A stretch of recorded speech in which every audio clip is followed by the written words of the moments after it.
انسانوں کی پیدائش سے ہزاروں سال قبل کا زمانہ، جب آسمانوں میں خدا کے ایک مقرب اور چہیتے بندے کی شہرت عام تھی، فرشتوں کو درس دینے والا استاد جسے اللہ نے بلند مقام بخشا تھا، لیکن ایسا کیا ہوا کہ اس نے خدا سے بغاوت کر لی اور دربار الہی سے دھتکار دیا گیا۔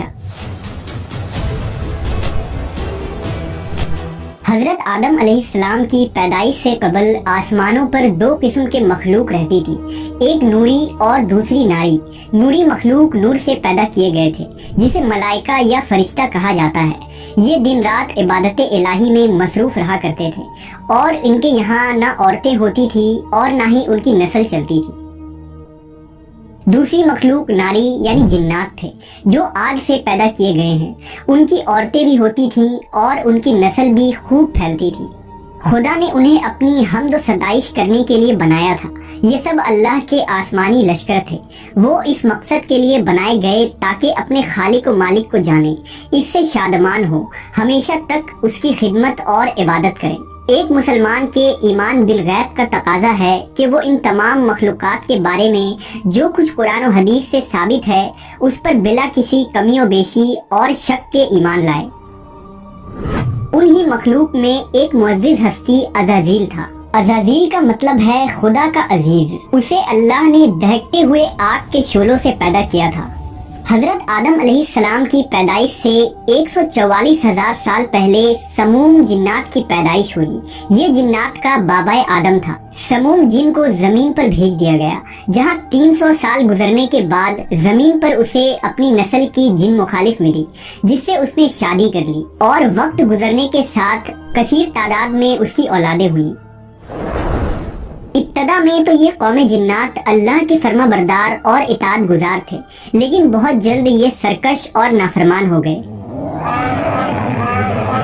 جب ان کی بدعمالیوں کی حد پار ہو گئی تو کثیر تعداد میں جنات نے موت کا ذائقہ چکھا اور وہ مر گئے۔ اس دوران جو نیک جنات تھے وہ باقی بچ گئے اور ان کی نسل آگے بڑھی۔ انہی جناتوں میں ایک مشہور جنات جن چلیپا تھا۔ چلیپا کا چہرہ ببر شیر جیسا تھا۔ چلیپا نہایت ہی قد آور اور بہادر جن تھا۔ اس کی بیوی کا نام تبلیس تھا، جس کا چہرہ بھیڑیے کی مادہ کی طرح تھا۔ وہ اپنے شوہر کی طرح دلیر اور طاقتور جن تھی۔ اس کی تمام قوم پر اس نے اپنی دھاک بیٹھا رکھی تھی اور قوم کا بچہ بچہ چلیپا کا احترام کیا کرتا تھا۔ ان کے یہاں ایک بچے کی پیدائش ہوئی جس کا نام عزازیل تھا۔ عزازیل میں اپنے ماں اور باپ دونوں کی خصوصیات شامل تھی، یعنی وہ نہایت ہی سرکش، مکار، بہادر اور طاقتور تھا۔ روایتوں کے مطابق قوم جنات کو دنیا میں بسایا گیا اور یہ حضرت آدم کی پیدائش سے 50,000 سال قبل کا زمانہ تھا۔ بہت جلد یہ جنات سرکش ہو گئے اور خدا کے نافرمان بن گئے۔ جب جھگڑے اور فساد سے زمین لرزا اٹھی تو آسمان سے فرشتوں کو حکم دیا گیا کہ جاؤ اور ان سرکش جنات کو مار پھینکو۔ لہٰذا اس کائنات میں پہلی خون ریز جنگ ہوئی،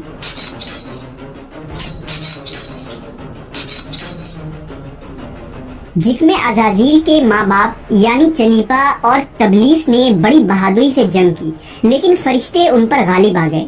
فرشتوں کا وار ان جناتوں پر اس طرح پڑتا کہ وہ اشک کھا کر گر پڑتے۔ اسی جنگ کے دوران عزازیل کے ماں باپ مارے گئے اور قوم جنات کے سرکش جنوں کو قیدی بنا لیا گیا۔ ان قیدیوں میں شہزادہ عزازیل بھی تھا۔ فرشتے جب اسے بارگاہ الہی میں لائے تو ان کو حکم ہوا کہ عزازیل کی بہترین تربیت کرو۔ چنانچہ فرشتوں نے عزازیل کی تربیت بہترین انداز سے کی۔ عبادت، ریاضت کے طریقے اور آداب سکھائے گئے۔ اس طرح وہ بہت جلد اللہ کا مقرب ترین بندہ بن گیا۔ ایک وقت ایسا آیا کہ عزازیل اللہ کا سب سے چہیتا، عبادت گزار، ریاضت کرنے والا اور زاہد بندہ تھا، جس میں اس کا کوئی ثانی نہ تھا۔ حکمت و دانشوری میں بھی اسے کمال حاصل تھا۔ عزازیل اپنی عبادت و ریاضت کی وجہ سے اس درجے تک پہنچ چکا تھا کہ اسے فرشتوں کا معلم مقرر کر دیا گیا اور آسمان والے اسے عابد کہہ کر پکارنے لگے۔ حضرت کعب بن احبار کا بیان ہے کہ عزازیل 40,000 برس تک جنت کا خزانچی تھا، 80,000 برس تک فرشتوں کا ساتھی رہا، 20,000 سال تک فرشتوں کو واز سناتا رہا۔ جس ممبر پر بیٹھ کر عزازیل فرشتوں کو درس دیا کرتا تھا، اسی ممبر کے نیچے حضرت جبرائیل، میکائیل، اسرافیل اور اسرائیل علیہ السلام بیٹھ کر اس کی درس و تدریس سنا کرتے تھے۔ لیکن اللہ کو بخوبی آگاہی تھی کہ یہ اصل میں لعین ہے اور ایک معین مدت کے بعد ذلیل ہوگا، اور اپنے انجام سے غافل اس عزازیل کا خاتمہ کفر کے حالت میں ہوگا۔ لہذا ایک روز عزازیل نے لوح محفوظ کو دیکھا کہ اس میں ایک عبارت تحریر کی گئی ہے جس کے الفاظ تھے کہ میں اللہ کی پناہ مانگتا ہوں شیطان مردود سے۔ اس عبارت کو پڑھتے ہی عزازیل غالباً 2000 سال تک روتا رہا اور بارگاہ الہی میں حاضر ہو کر دریافت کرنے لگا کہ اے رب العالمین، یہ شیطان رجیم کون ہوگا جس سے پناہ مانگی جائے گی؟ اللہ نے عرض کیا، ہمارا ایک ایسا بندہ جسے ہر نعمت سے سرفراز کیا جائے گا مگر ایک حکم نہ ماننے کی وجہ سے وہ مردود ہو جائے گا۔ عزازیل نے خواہش کی کہ میں اس ملعون کو دیکھنا چاہتا ہوں، جس پر اللہ کی جانب سے عرض کیا گیا کہ تو جلد اسے دیکھے گا۔ عزازیل ہر لمحے اس سوچ میں غمگین رہتا کہ آخر وہ ملعون کون ہوگا جو خدا کا حکم ماننے سے انکار کرنے کی جرت کرے گا۔ اس خوف سے وہ مزید عبادت اور توبہ میں مصروف رہنے لگا، یہاں تک کہ ہزاروں سال بیت گئے۔ جب ایک روز عزازیل کو معلوم ہوا کہ اللہ تعالیٰ ایک نئی مخلوق پیدا فرما رہے ہیں جس کے لیے دنیا کے ہر کونے سے مٹی لائی گئی ہے، اللہ تبارک و تعالیٰ نے حضرت آدم کے پتلے کو اپنے دست قدرت سے پیدا فرمایا اور یہ بغیر روح کے 40 سال تک اسی حالت میں پڑا رہا۔ فرشتے جب اس کے پاس سے گزرتے تو گھبرا جاتے، ان میں سب سے زیادہ گھبرانے والا ابلیس تھا۔ یہ اس کے پاس سے گزرتا تو اسے مارتا، جس کی وجہ سے اس جسم سے ایسی آواز نکلتی جیسے کھنکھناتی مٹی کی ٹھیکری سے نکلتی ہے۔ اور پھر وہ دن بھی آ گیا جب رب العالمین نے فرشتوں سے فرمایا کہ میں زمین پر اپنا ایک نائب بنانے لگا ہوں، وہ زمین پر میرے احکام کو نافذ کروائے گا۔ فرشتوں نے عرض کیا، اے پاک پروردگار، یہ زمین پر فساد برپا کریں گے اور یہ آپس میں خون ریزی کریں گے، جبکہ ہم تو دن رات آپ کی تسبیح کرتے رہتے ہیں اور آپ کی پاکی بیان کرتے ہیں۔ اللہ نے فرمایا، جو کچھ میں جانتا ہوں وہ تم نہیں جانتے۔ پھر اللہ نے حضرت آدم کو تمام چیزوں کے نام سکھا دیے اور انہیں فرشتوں کے سامنے پیش کرتے ہوئے فرمایا، اگر تم سچے ہو تو مجھے ان کے نام بتاؤ۔ انہوں نے کہا، تو پاک ہے، ہم تو اتنا ہی جانتے ہیں جتنا تو نے ہمیں بتایا ہے، بے شک تو بڑے علم و حکمت والا ہے۔ پھر اللہ نے فرمایا، اے آدم، ان چیزوں کے نام بتا دو۔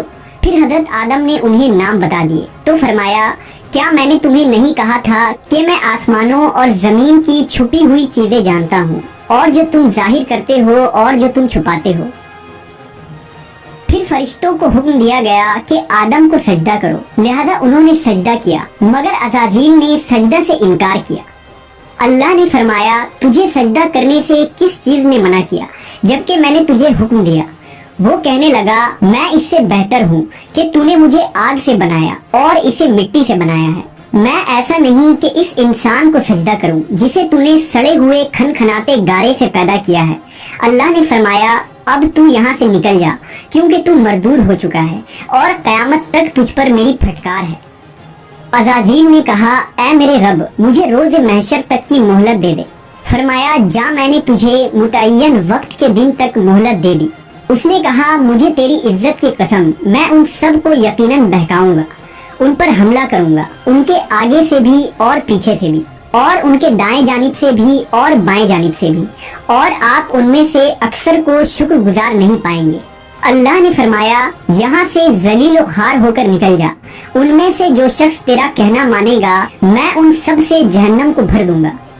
اور یوں بارگاہ خداوندی سے دھتکارے جانے کے بعد عزازیل ابلیس بن گیا۔ اپنی غرور و تکبر اور رونق کی بنا پر اس کی ہزاروں سال کی عبادت و ریاضت ضائع ہو گئی اور اسے عرش سے فرش پر پٹک دیا گیا۔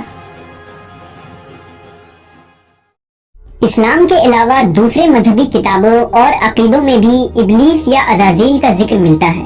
یونانی کتابوں میں اسے اپولین اور کتاب مقدس میں لوسیفر یا سیٹن کہا گیا ہے۔